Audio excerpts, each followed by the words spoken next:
Tengan todos ustedes unos saludos cordiales. En esta oportunidad vamos a tratar el tema de la corrupción en la vida pública del país. Lo vamos a tratar en dos videos.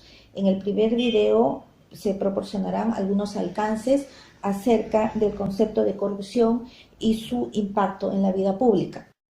En el segundo video trataremos sobre los diferentes comportamientos de corrupción pública que han sido tipificados en nuestro sistema normativo penal y la importancia de la participación de la sociedad civil en la lucha contra la corrupción. La corrupción no es un fenómeno reciente en las sociedades. Se ha manifestado en las civilizaciones más antiguas. En una definición general proporcionada por Transparencia Internacional, se entiende por corrupción el abuso del poder para beneficios particulares o personales.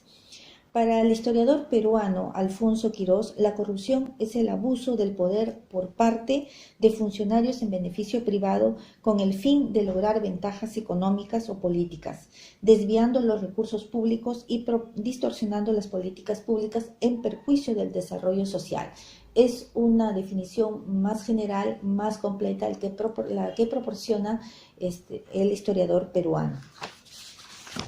La corrupción se da tanto en el ámbito privado como en el ámbito público. En el ámbito público alcanza a los intereses que corresponden a actos que nos compete a todos los ciudadanos y afecta a las instituciones del aparato estatal.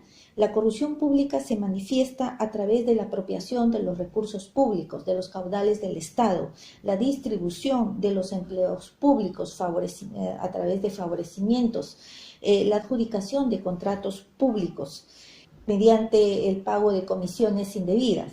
En el ámbito privado alcanza los asuntos particulares vinculados al patrimonio principalmente. En el Perú, la corrupción ha sido constante y estructural desde la época colonial. Se han enraizado en las principales instituciones públicas, afectando la gobernabilidad y el desarrollo del país a lo largo de nuestra historia.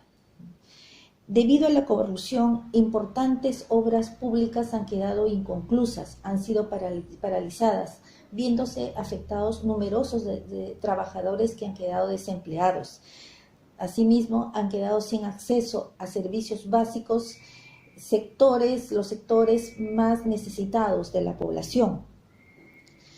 Por otro lado, 4 de los últimos presidentes que nos han gobernado están siendo investigados por graves actos de corrupción, habiéndose visto obligado uno de ellos a renunciar a la presidencia al descubrirse su vinculación con la empresa brasileña Odebrecht, empresa que está involucrada en el caso de corrupción transnacional de sobornos en contrataciones públicas más grande de los últimos tiempos hasta el momento, el caso Lavallato, caso en el cual se han involucrado a altos funcionarios del país y por el cual se han iniciado varias investigaciones y procesos judiciales que incluso han generado la creación de fiscalías especializadas, abocadas específicamente para este tema.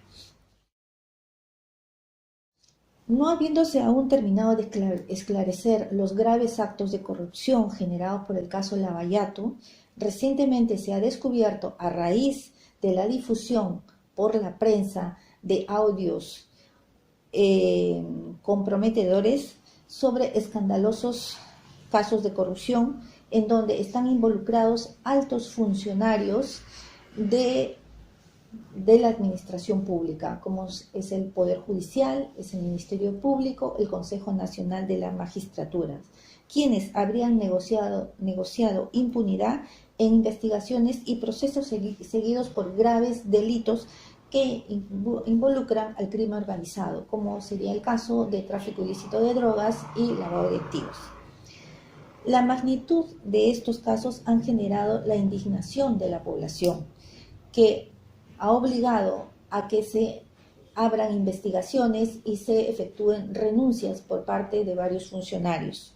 la declaración de emergencia del Poder Judicial y de su Consejo Ejecutivo.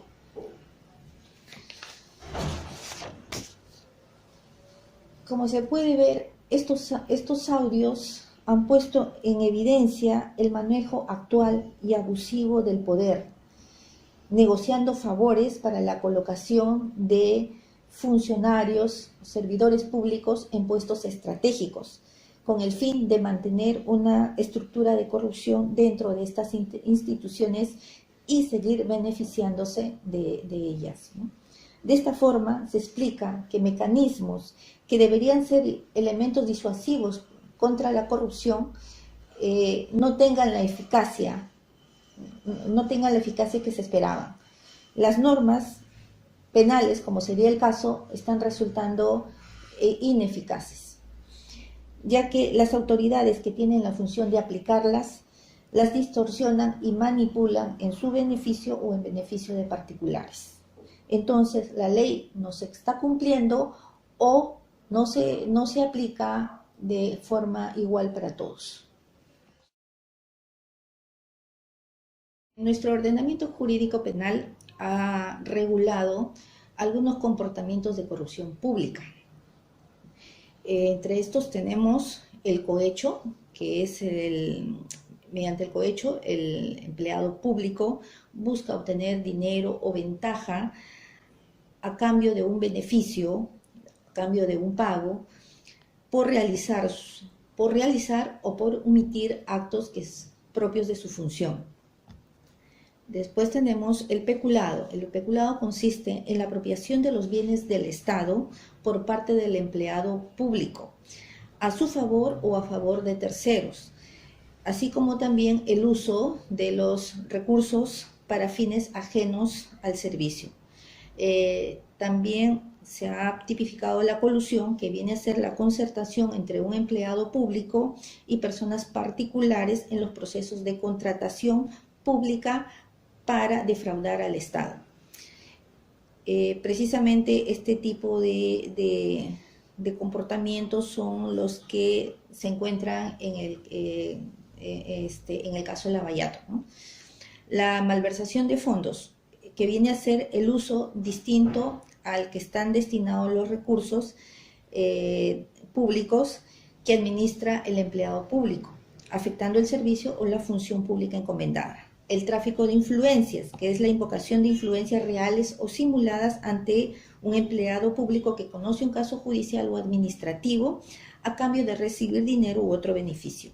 El enriquecimiento ilícito, que viene a ser el incremento del patrimonio del empleado público sin justificación en relación a sus ingresos legítimos.